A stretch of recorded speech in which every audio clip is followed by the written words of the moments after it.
So I'm Matt from MattBCustoms, and we've been working with Theo for around 2 years. So the reason why we first started working with him was just around, we had Klaviyo as a channel, but we really weren't optimizing it. We'd created flows, but we didn't really understand the why and the reason for that and how to structure them. So that was the first thing that Theo worked with us on, was just sort of like neatening up those, getting the tone of voice right, and just making sure that we're giving full context through the automations.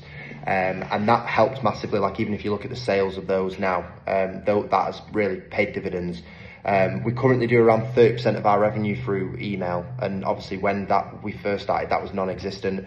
We were sending out a lot of campaigns because we've always been strong when it comes to the content, but I think it was more the structure and the overall sort of like angles and way of marketing that Theo really came in and implemented for us.